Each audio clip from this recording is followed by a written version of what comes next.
pada saat itu Pak Prabowo bilang, Jumhur, kamu kan harusnya menteri saya. Kan gitu kan. Iya. Wah, kenapa Pak? Dia bilang, iya kamu yang harusnya menteri saya. Kenapa Pak Jumhur nggak jadi Menteri Tenaga Kerja? Enggak. Pak Prabowo cuma bilang, ini pokoknya kamu ngertilah. Artinya matahari kembar itu benar ada. Sekarang zaman Trump ini, negara-negara itu bisa punya kesempatan berdaulat. Nah, kesempatan ini jangan diabaikan. Ya, Pak Presiden ini memang harus kerja keras sekarang lah membangun industri. Pak Presiden ini kan kerepotan karena Bu Sri Mulyani ini kan dia mazhabnya kan neolib. Neolib, sementara presiden kita sosialis. Jadi memang nggak cocok ya? Nggak cocok. Dengan kata lain sebenarnya Pak Saganda ya harusnya mau bilang bahwa Bu Sri Mulyani harusnya tahu diri dong. Ya banyak, bukan hanya dia.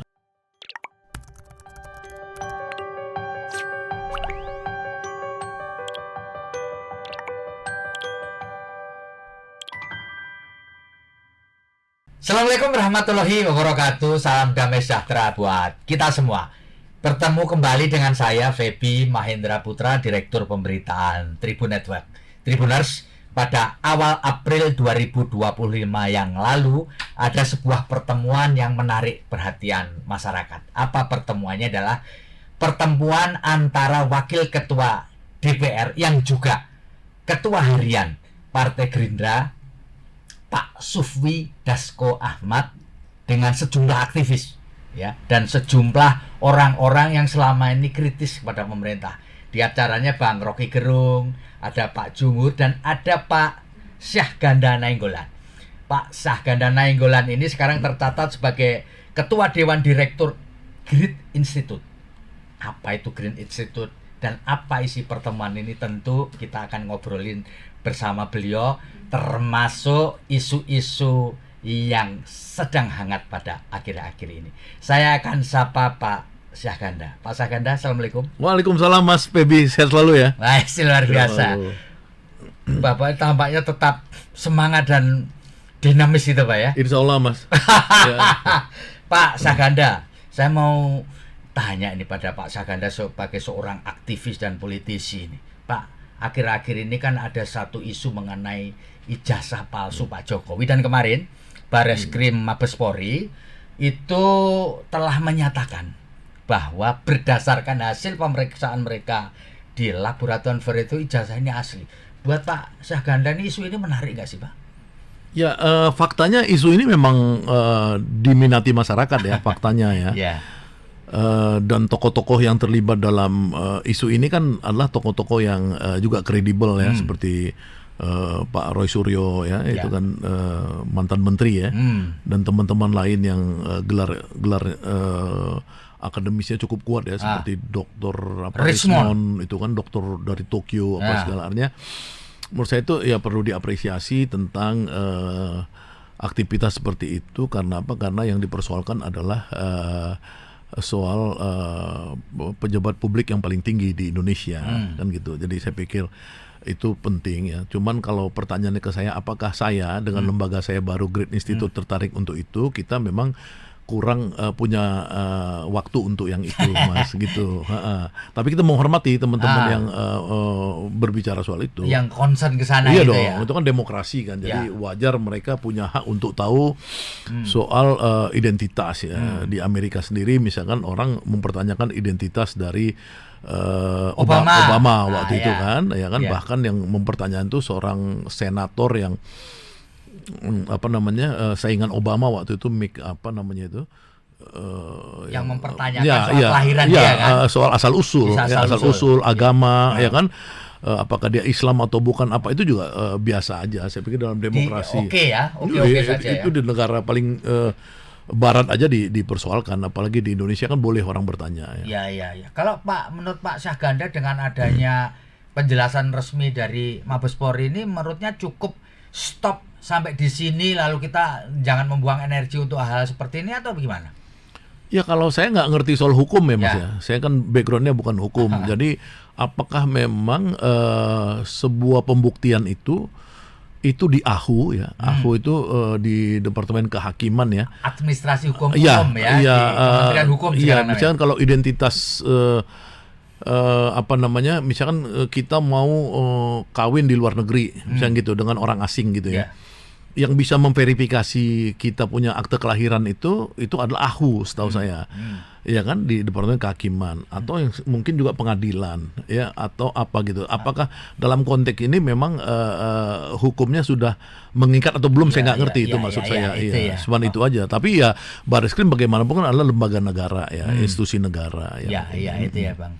Bang, seperti pengantar saya tadi bahwa pada awal April kan ada pertemuan dengan Bang Dasko ya, Abang, Pak Jumhur, Pak Rocky, bahwa Abang pernah menceritakan ini kepada khalayak lewat pers, itu soal lain. Tapi saya kepingin Abang menceritakan kembali, Bang. Sebenarnya di balik pertemuan itu apa ceritanya? Apa cerita kita soal pertemuan itu, Bang? Ya kalau saya Rocky Jumhur ya, ada satu lagi sebenarnya Pak Ferry Juliantono ya. Itu kan kita punya organisasi kecil namanya FunOns. FunOns ini bahasa Indonesianya itu orang kita namanya, Orchid ya kan. FunOns ini dulu muncul karena kita melakukan penolakan Jokowi 3 periode. Oh gitu ya. Jadi kalau misalkan dilacak di Google jejak digital itu, kamilah yang pertama sekali menolak Jokowi 3 periode, Jokowi perpanjangan dan lain-lain ya. Dan kemudian diikuti oleh Bu Mega yang sehingga tidak jadi 3 periode Pak Jokowi di masa lalu. Nah, jadi kita ini adalah 3 orang ini yang satu kita berpikir bahwa demokrasi harus ada, tidak boleh disepelekan. Yang kedua kita ya selalu berpikir tentang social justice kan, keadilan sosial. Nah, maka ketika presiden berganti kita melihat ada peluang atau tidak. Ya, satu pertama kita lihat jejak rekod dari presidennya dalam hal ini Pak Prabowo, ya kan. Yang kedua mimpinya masih ada nggak tentang bangsa ini ya. Nah, yang ketiga kita bisa mengakses nggak pada pikiran-pikiran dan tindakan dia gitu. Nah, ini kita coba jajakin. Jadi saya Pak Jumhur dan Pak Rocky ya minta waktu kepada Pak Dasko untuk tukar pikiran. Dan Pak Dasko juga senang sekali dengan tukar pikiran itu. Bahkan kemudian dijadwal langsung pada hari itu juga ketemu presiden ya, Jumat itu kalau nggak salah saya. Nah, sayangnya tiba-tiba presiden habis waktunya untuk persiapan serasean ekonomi nasional. Padahal kita sudah langsung udah ke jadwal itu. Jadi makan siang habis itu udah ditunggu presiden. Tapi batal ya waktu itu. Batal waktu itu, ya kan. Jadi kita melihat ada peluang yang cukup besar ya untuk mendukung Prabowo ya agar kembali menghadirkan negara sebagai kekuatan intervensi ya pada pada kepentingan rakyat lah gitu. Dan itu. Sampai sekarang kemudian belum sempat ketemu juga dengan Pak Presiden. Belum, tapi waktu yang pertemuan yang aktivis lainnya ya Egy Sujana, Bursa Sarubi, Hariman Siregar, Pak Presiden video call dan kita diskusi ya sedikit ya. 5 menit, 10 menit ya tentang negara, bangsa. Kemudian pada saat ulang tahun Pak Hariman yang dihadiri banyak aktivis, juga Pak Presiden video call lagi melalui HP-nya Pak Dasko. Jadi itu kan kita anggap keberlanjutan ya dari saya dengan Pak Rocky, kemudian Pak Hariman, aktivis-aktivis lainnya gitu. Nah, ada suatu keinginan kelihatan dari Pak Presiden juga untuk dia punya interaksi yang intens dengan para aktivis. Ya itu kan seperti di awal-awal reformasi kita di era Habibie, kemudian lebih khusus lagi era Gus Dur. Itu kan Pak Gus Dur kan sering melakukan coffee morning ya, kemudian sama teman-teman aktivis sering kumpul tukar pikiran. Nah, itulah yang sebenarnya saya pikir Pak Prabowo menginginkan itu. Jadi kita juga coba berusaha untuk ke arah sana gitu. Pak, tapi kan di belakangan orang banyak curiga gitulah bahwa Pak Prabowo ini tidak sepenuhnya bisa menjadi dirinya sendiri. Masih ada bayang-bayang lain di belakang Pak Prabowo sehingga muncullah isu matahari kembar. Kalau menurut Pak Saganda gimana ini? Ya, memang faktanya kan awal dari pembentukan kabinet itu, setahu saya kan Pak Prabowo menugaskan Pak Profesor Burhanuddin Abdullah sebagai ketua tim bersama beberapa profesor untuk menseleksi orang based on capacity. Iya kan? Based on merit system dan lain-lain. Dah Saya kebetulan itu dihubungin oleh Profesor Laude Kamaludin ya untuk saya atau Jumhur bisa coba menjadi kandidat Menteri Tenaga Kerja. Oh, gitu. Ya karena saya itu doktor di bidang perburuhan, Betul. dokter saya Pak Jumhur Ketua Serikat Buruh terbesar di Indonesia. Maka saya sama Jumhur membuatlah paper ya bersama beberapa ahli-ahli kita buat paper tentang bagaimana membangun ketenaga kerjaan, sektor ketenaga kerjaan ya, lapangan kerja, kemudian labor market, bla bla bla gitu ya. Kita udah siapkan dan kemudian kita memang sepakat Jumhur yang kita majukan. Akhirnya Jumhur presentasi di bawah 5 profesor yang menguji dia dan lolos, dan kemudian Pak Burhanuddin mengatakan Pak Jumhur insya Allah jadi Menteri Tenaga Kerja. Dan CP-nya semua papernya udah masuk di Pak Presiden. Nah tapi kan gagal kan kemudian, dan kemudian muncul isu tanggal 13 Oktober ada intervensi di Solo ketika Pak Prabowo ke sana kan gitu kan. Nah kita kan cuma menduga waktu itu. Nah saya kemudian yakin ketika terjadi pertemuan Pak Prabowo dengan 3 tokoh buruh. Ada Iqbal, ada satu lagi yang SBSI ya, yang kebetulan orang Gerindra juga, satu lagi Pak Jumhur. Itu pada bulan November di Istana yang membicarakan soal upah buruh. Mereka bicara 2 jam itu, tapi yang soal upah buruh 15 menit. Sisanya urusan negara ya, termasuk urusan pergantian Dirjen Bea Cukai udah dibicarakan di situ. Oh, gitu ya. Iya, pengambil alihan sawit ilegal apa segala udah dibicarakan. Nah, pada saat itu Pak Prabowo bilang, Jumhur, kamu kan harusnya menteri saya. Kan gitu kan. Iya. Oh, kenapa Pak? Dia bilang, iya kamu yang harusnya menteri saya. Kamu kan tahu kan? Lah nggak tahu Pak, kata Jumhur. Kamu pura-pura nggak tahu, kamu kan nggak tahu, harusnya kamu yang menteri gitu loh. Jadi artinya mengkonfirmasi yang Profesor Burhanuddin Abdullah dan timnya itu melakukan seleksi, masuk Pak Jumhur calon Menaker itu, dan gagal yang semua orang membicarakan 13 Oktober. Jadi artinya matahari kembar itu benar ada di era itu. Semua tahulah pada akhirnya bahwa itu ada matahari kembar. Tapi pada waktu itu Pak Prabowo tidak menjelaskan kepada kenapa Pak Jumhur nggak jadi Menteri Tenaga Kerja. Enggak. Pak Prabowo cuma bilang ini pokoknya kamu ngerti lah gitu ya. Iya. Udah kamu tahu deh gitu ya. Iya.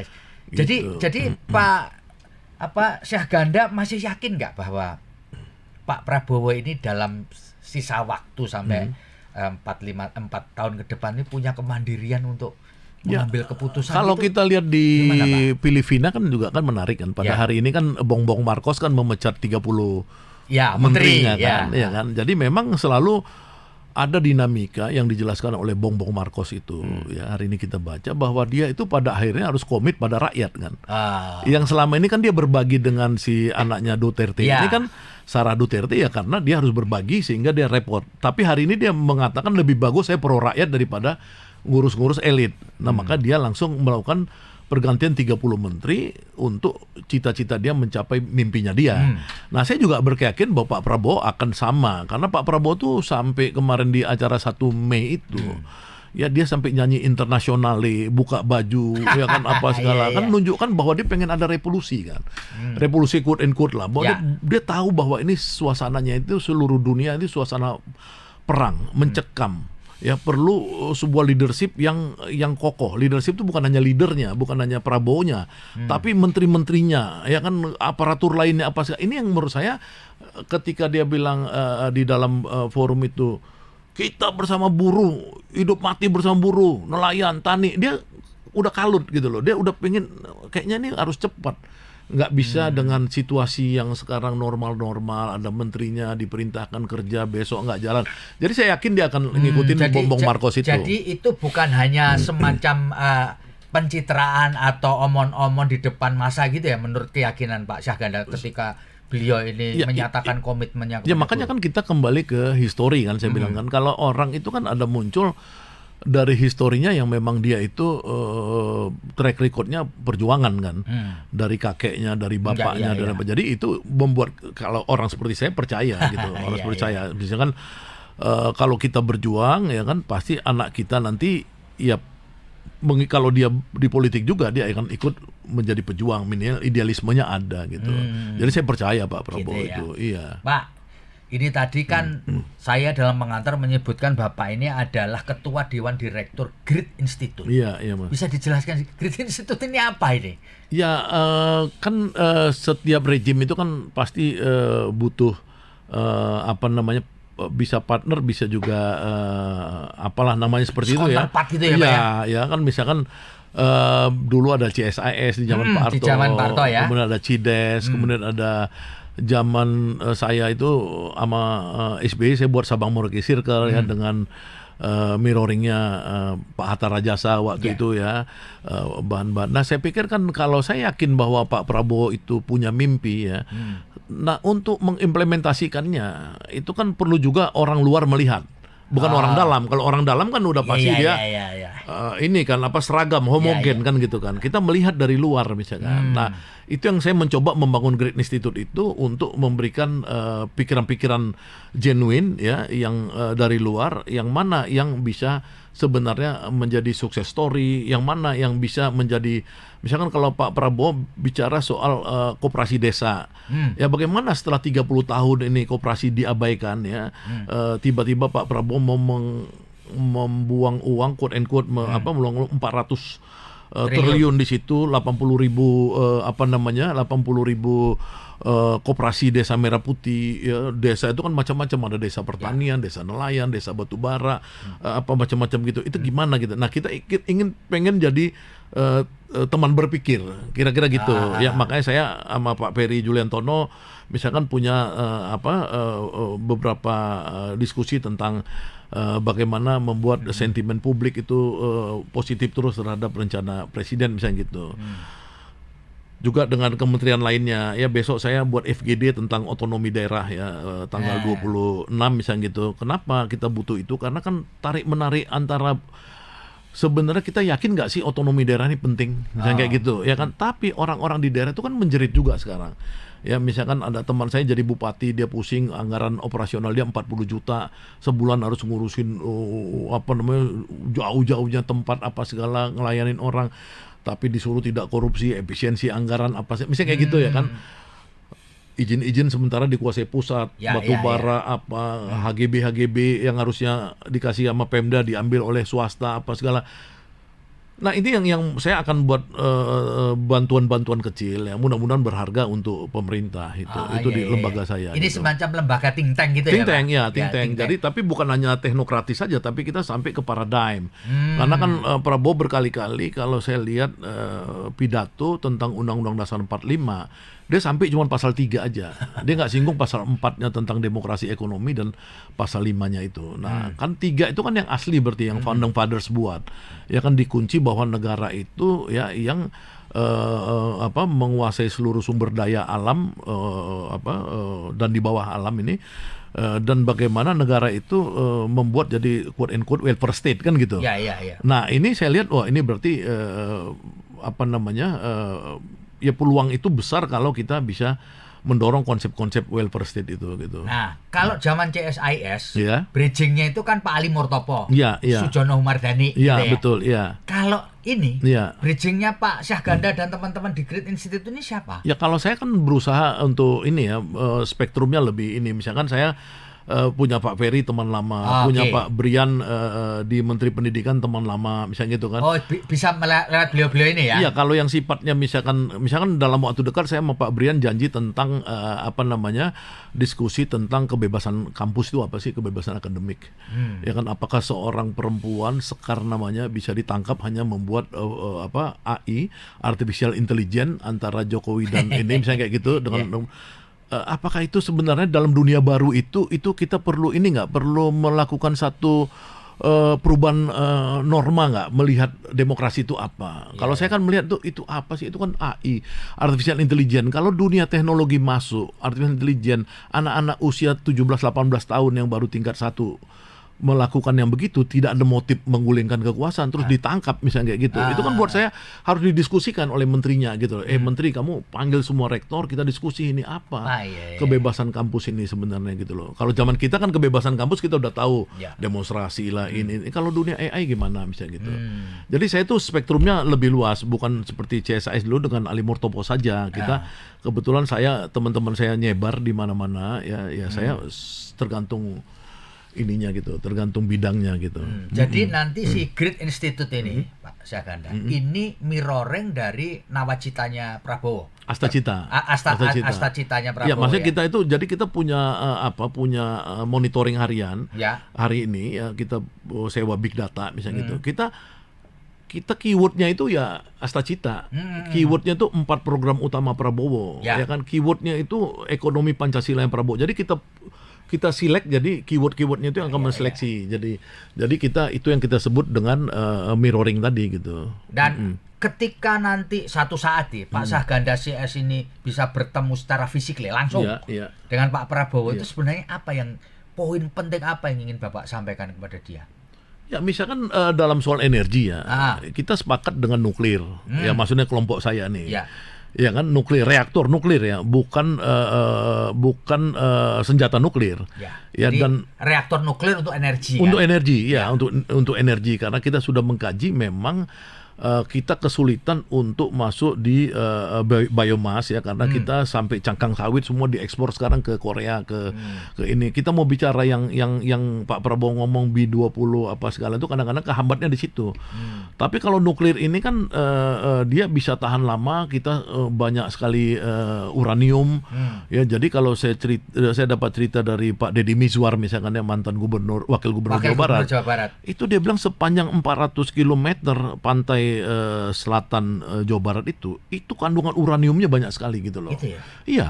Jadi artinya kan kita punya sumber daya nuklir itu luar biasa. Kenapa kita nggak bangun aja gitu reaktor nuklir untuk kesejahteraan ya, untuk kesejahteraan rakyat. Misalkan itu kalau ketemu dengan Pak Prabowo, nomor satu energi itu ya. Energi misalnya seperti itu. Kedaulatan energi.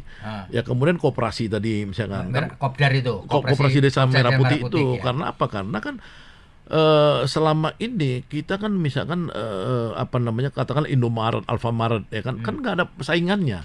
Ya kan, kita kan harus ciptakan rakyat itu bisa juga mendapatkan harga tanpa dikontrol 1-2 pemain besar ya kan. Dengan koperasi ini kan kontrol bersama misalkan seperti itu. Simpan pinjam, jangan semua simpan pinjam ini dikendalikan oleh bank-bank besar misalnya kayak gitu ya kan. Kalau mereka ini bisa betul-betul memutar, ekonomi desanya muncul, maka kita akan berharap bahwa 100 juta penduduk desa itu tidak melakukan urbanisasi dengan gampang gitu. Ini banyak, pikiran saya banyak sekali yang mungkin saya akan kasih tahu Pak Prabowo tentang what to do ya, dari versi kita, dari versi.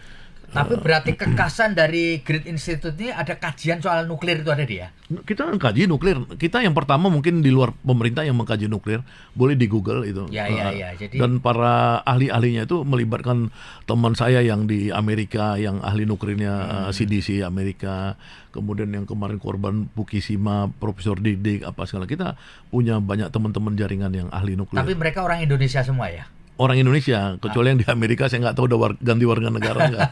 Yang penting dia asal muasalnya asal muasalnya orang Indonesia kan ya. Tapi ada yang kuliah tadinya di Rusia, ada kuliahnya di mana-mana, nyebar lah gitu.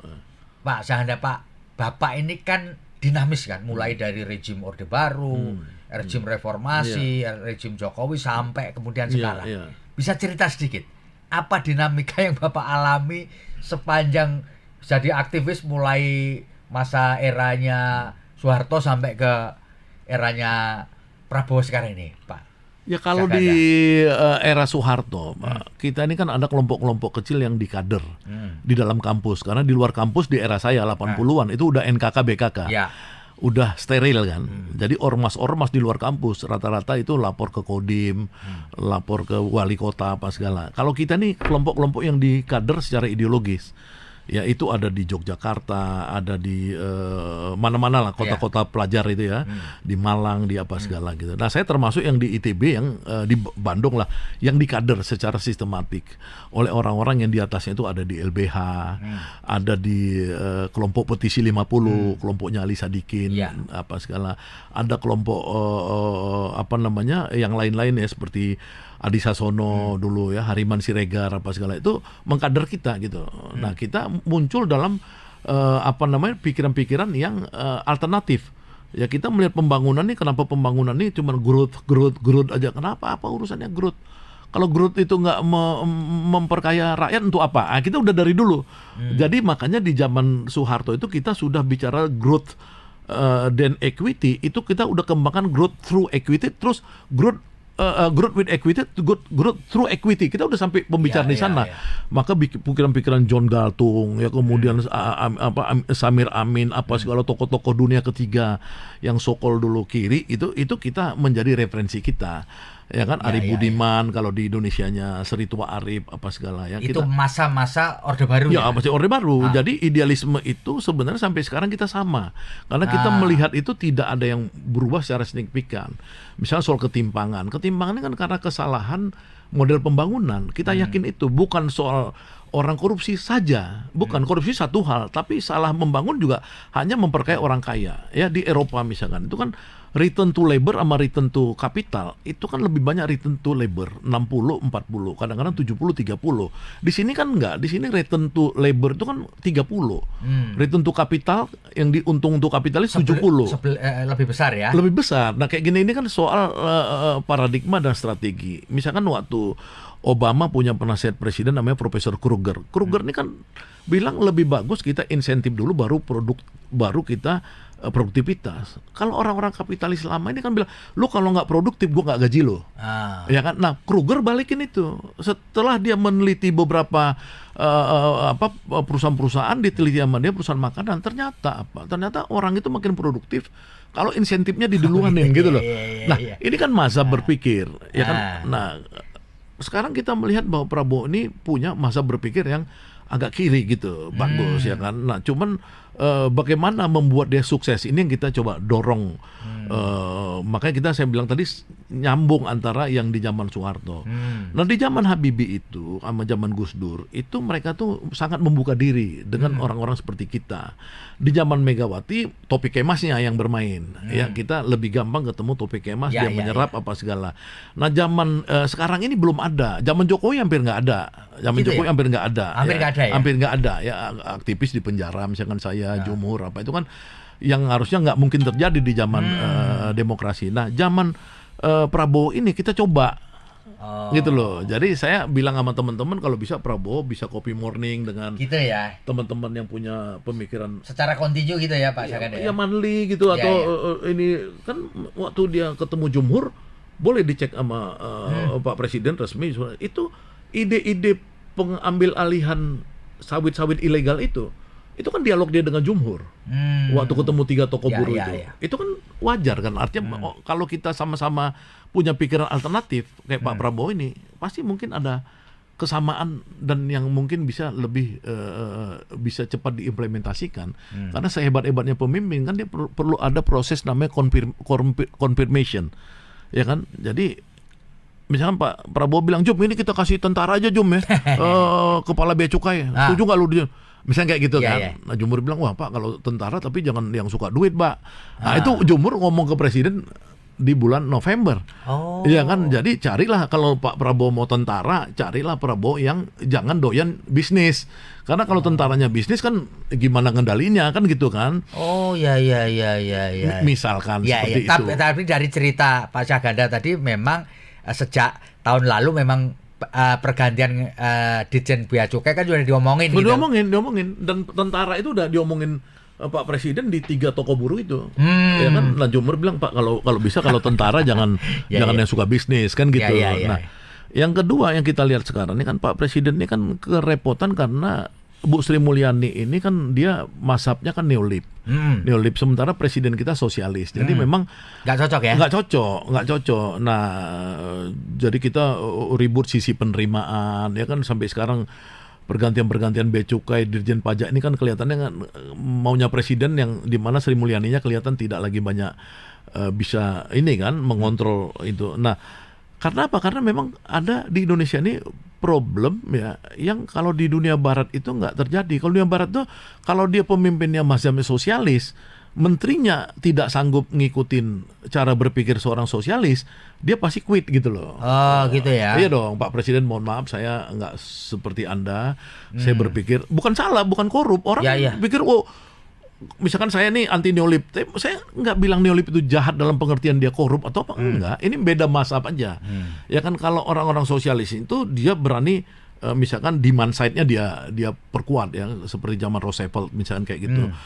Bila perlu cetak uang, bila perlu ini, misalnya kayak gitu ya kan. Nah ini kan banyak menteri-menteri yang sebenarnya dia kadang-kadang tidak kompatibel dengan pikiran Prabowo, presiden, tapi dia tetap pengen bertahan karena dia berpikir ini kekuasaan kan gitu. Ini yang jadi problem sekarang. Jadi dengan kata lain sebenarnya Pak Saganda ya harusnya mau bilang bahwa Bu Sri Mulyani harusnya tahu diri dong. Ya banyak, bukan hanya dia, bukan Sri Mulyani, banyak juga ya yang orang menteri-menteri ini nggak ngerti pikiran Pak Prabowo. Karena untuk mengerti pikiran Pak Prabowo nih, ini harus orang-orang yang hidup, ya kan udah tua banget nih Pak Prabowo, 75 tahun. Ya kalau menteri-menteri yang dulu tidak sempat jadi aktivis di zaman Orde Baru, aktivis serius misalkan, atau dia nggak pernah bersentuhan dengan aktivis, dia kan nggak ngerti Pak. Kapan dia ngerti pikiran sosialismenya? Misalnya orang ngerti PSI itu apa sih? Orang nggak tahu PSI itu yang aslinya kan Partai Sosialis Indonesia yang didirikan oleh bapaknya Prabowo dan Dr. Sahrir. Ya kan, tapi kan orang pikir PSI itu yang sekarang gitu loh. Padahal kan PSI itu harusnya ya PSI itu yang didirikan oleh Founding Fathers dulu gitu loh.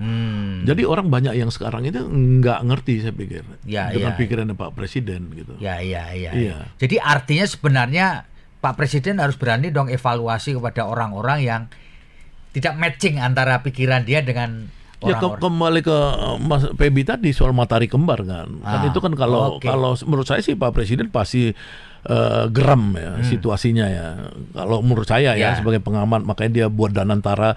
Danantara ngapain sih cepat-cepat misalkan dibuat kalau misalkan dia tidak, kalau dia misalkan nyaman dengan Menteri BUMN kan dia pasti nggak perlu buru-buru buat itu misalkan. Tapi nggak nyaman, karena nggak nyaman ya dia buat aja. Karena apa? Karena dia pengen menggunakan instrumen negara lainnya yang kita sebut sebagai state owned enterprise, itu state company.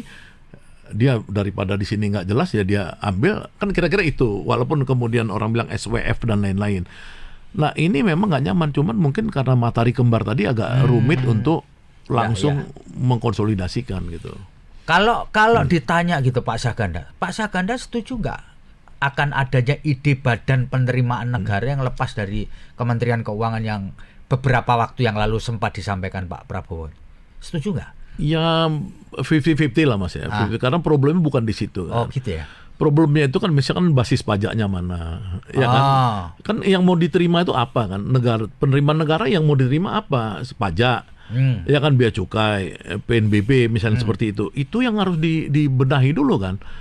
Ya kan, misalkan bagaimana orang pajak misalkan, ya kan, pajak ini misalkan apa namanya, kalau dia memang betul-betul tax amnesty misalnya seperti itu, ya betul-betul dong, ya kan, tax amnesty. Kalau kita mau bilang pajak sunset policy 2008, ya kan, ngumumin ya udah, ya orang semua enak-enak aja dong ngumumin. Saya misalkan ya saya bayar pajak, kekurangan pajak saya ya 500 juta, kan nggak ada sanksi, nggak ada ini. Ya, diulangin lagi tax amnesty, gitu juga kan, umumin, ya kan, memang kamu bayar tapi deklarasi aja.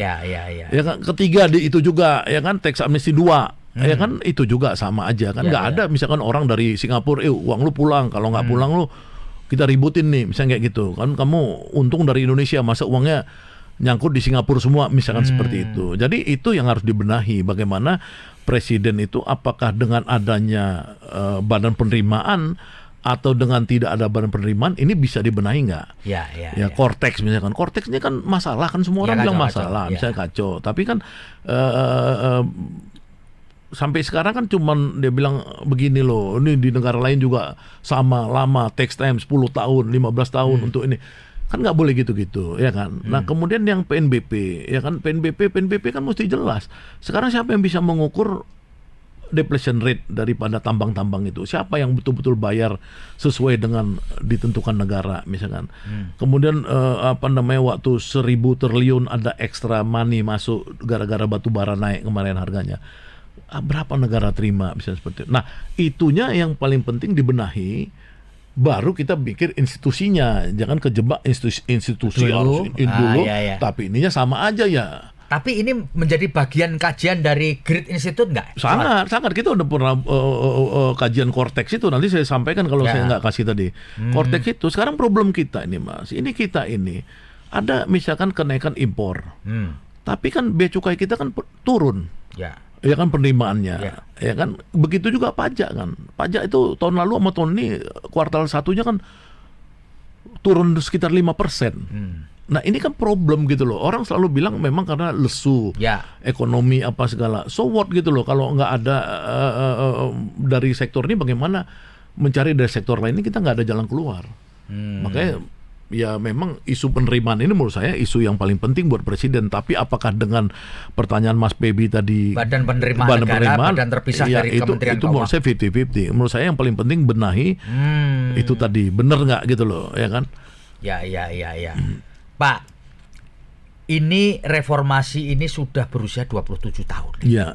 Kan? Dan Bapak bagian dari reformasi itu. Menurut Bapak, apa catatan utama yang perlu menjadi sebuah perhatian utama terkait dengan 27 tahun reformasi? Kebetulan ini kan tanggal 23, reformasi 22 hari yang lalu.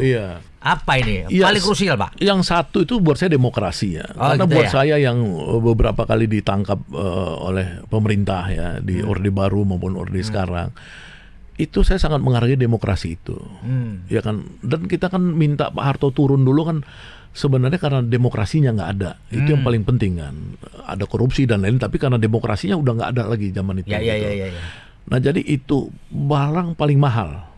Ya kan, jadi itu ranking pertama kira-kira buat saya itu ranking pertama ya. Saya itu at all cost lah, saya senang misalnya orang bilang Presiden Prabowo ini adalah diktator yang baik hati misalnya kayak gitu ya kan.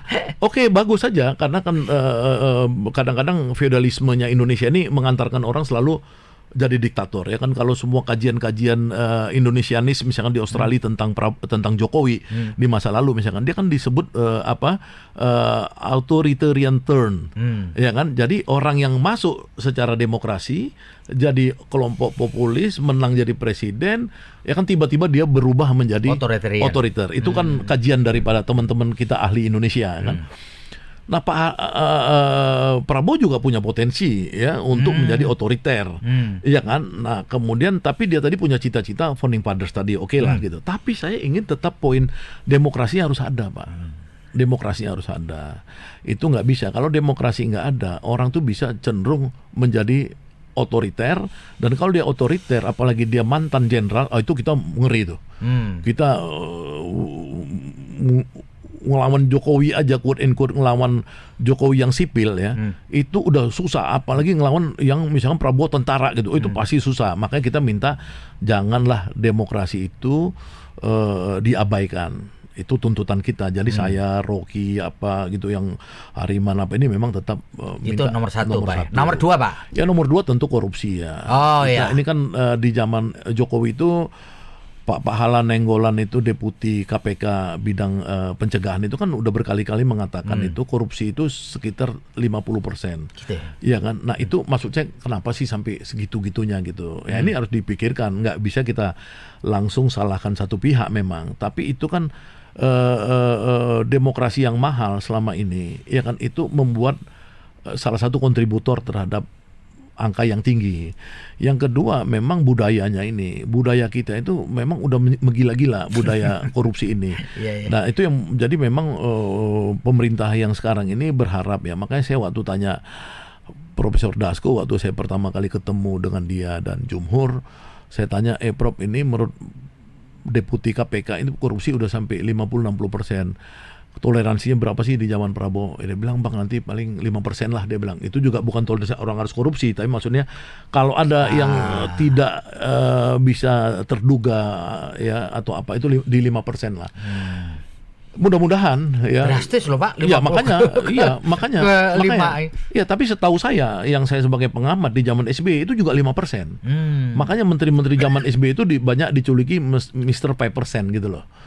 Iya kan. Nah, kalau yang kemarin misalkan menteri yang korupsi BTS itu kan udah gila. Masa buat anggaran 10 triliun atau berapa, semuanya nggak ada gitu loh.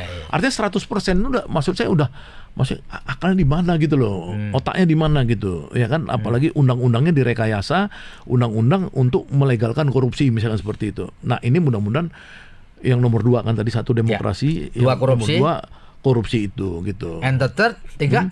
Ya, yang ketiga tentu kesejahteraan kan. Kita berharap bahwa kita merdeka nih 80 tahun Mas di Agustus ini gitu. Ya, tapi kan kalau kita baca bukunya Max Havelaar itu, iya kan, itu bedanya apa sih sama sekarang sih, Pak?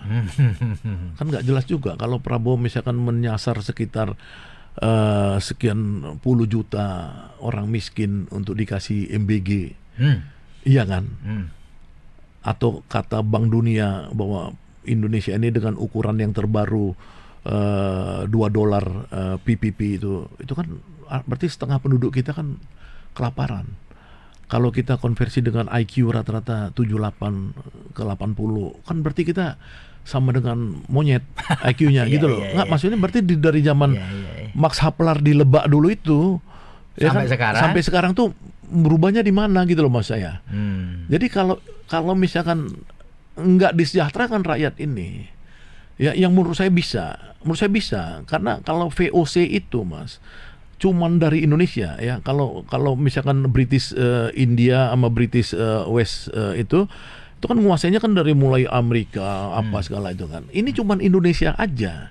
Itu udah VOC itu paling kaya di dunia kan. Coba lihat 6 triliun US dollar kan dulu kekayaan. Iya, betul. Artinya ini sebenarnya kekayaan kita nggak pernah habis nih, ya kan, tambang apa segala nggak habis. Cuman kan yang namanya resource curse itu, kutukan sumber daya alam itu hanya bisa dicegah kalau pemimpinnya komit. Rakyat misalnya katakan di Halmahera kemarin, ya kan, presiden di masa lalu bilang hebat Halmahera, pertumbuhan ekonominya 24%. Iya. Lo so what, 24% untuk siapa kan? Itu mining itu.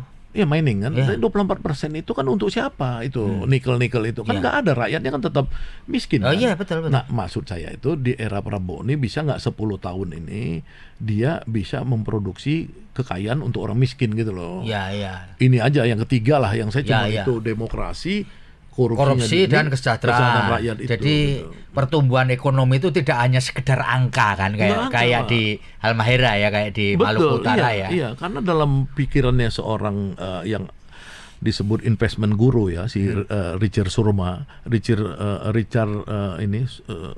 itu investment guru ya. Dia bilang bahwa angka-angka itu kan semua bisa dimanipulasi aja. Misalkan Cina buat 10-12% dulu yang awal-awal tuh. Sebenarnya permainan aja kan untuk orang berlomba-lomba investasi di situ. Karena kalau kita janjikan ini saya buat podcast nih, saya pokoknya untung saya 20% loh sebulan loh. Orang kan langsung investasi kan gitu kan. Jadi negara juga skalanya kan bisa gitu juga. Nah, maksud saya itu yang paling penting ya, ada istilah-istilah seperti degrowth. Degrowth itu ya, pikirin dong orang seperti negara-negara yang dia nggak penting pertumbuhan saja, tapi yang paling penting buat dia pemerataannya gitu loh. Ya. Itu dipikirkan. Ya. Pak Saganda, saya minta Pak Saganda memberi semacam semangat gitu kepada pendengar kita, kepada pemirsa kita dalam kondisi sekarang kita. Dalam kondisinya kan nggak baik-baik saja, baik global maupun nasional. Apa saran Pak Saganda? Silakan Pak. Ya, saya pertama sarannya ke Presiden dulu ya. Presiden ini kan yang bertanggung jawab terhadap nasib bangsa kita, ya kan. Kalau menurut saya, yang sekarang inilah kesempatan yang kita tunggu, momentum sekarang, momentum yang tidak baik tapi bisa sangat baik. Karena apa? Karena terjadi deglobalisasi, runtuhnya global order dengan adanya Donald Trump. Ya, yang Donald Trump itu tidak percaya dengan WTO, tidak percaya dengan WHO, tidak percaya dengan seluruh yang sifatnya mengendalikan dunia selama ini. Dan Indonesia selama ini setiap kita mau buat mobil nasional digagalkan oleh WTO. Setiap kita mau buat industri nasional digagalkan WTO. Setiap kita mau buat apapun digagalkan oleh investor asing. Ya kan? Sekarang zaman Trump ini negara-negara itu bisa punya kesempatan berdaulat. Nah, kesempatan ini jangan diabaikan. Ya, Pak Presiden ini memang harus kerja keras sekarang lah membangun industri. Ya, industri pesawat terbang, industri kapal selam, industri otomotif, industri pertanian. Jangan lagi kita mengandalkan impor. Ya kan, bangunlah itu industri-industri sekarang, karena hanya dengan industri lah. Ya, seperti Cina dulu, RRC itu majunya karena industrinya. Industri dia tutup bila perlu negaranya, waktu itu dia berani tutup. Sekarang kita mumpung Trump ini ketutup, bisa isolated sedikit lah, isolasi ekonomi tertutup, katakanlah 70%, ya manfaatin sekarang. Bagaimana 400 triliun uang yang diinvestasikan ke desa-desa itu jadi industri pedesaan, ya kan, jadi pertanian yang kokoh. Jadi itu aja harapan saya. Nah, kalau itu terjadi maka ada ada kesempatan kita nanti anak-anak kita yang kuliah, yang mana misalkan orang dari ITB seperti saya misalkan, ya selama ini nggak ada kerjaan. Kenapa kita nggak ada kerjaan? Karena nggak ada industri. Untuk apa sekolah di ITB kalau jadi bankers, ya jadi menteri kesehatan misalkan sekarang anak ITB misalkan, untuk apa? Jadi pada nggak jelas semua anak ITB misalkan, ini contoh anak-anak teknik itu. Kenapa? Karena nggak ada industrialisasi. Nah, dengan ada industrialisasi nanti ya kita harapkan orang-orang yang punya skill, punya ini punya itu, dia akan menjadi pekerja-pekerja produktif. Inilah harapan saya pada Pak Presiden dan pada rakyat. Sambutlah situasi di mana ada deglobalisasi, social order yang level dunia hancur. Gara-gara Trump ini kita manfaatkan sekarang. Itu aja harapan yang mungkin kita bisa sambut ke depan. Demikian Tribuners, ngobrol menurut saya gayeng ini dengan Dr. Syahganda Nainggolan, aktivis dan sekarang menjadi Ketua Dewan Direktur Grid Institute. Pak Syahganda, terima kasih. Terima kasih, Mas. Luar biasa ini obrolan kita pada kesempatan kali ini. Terhormat saya juga nih sama Pemret langsung. Demikian Tribuners, saya Febi Mahendra Putra pamit undur diri. Assalamualaikum warahmatullahi wabarakatuh. Waalaikumsalam. Salam damai sejahtera buat kita semua, dan jangan lupa tetaplah bahagia. Download Tribun X sekarang, menghadirkan lokal menjadi Indonesia.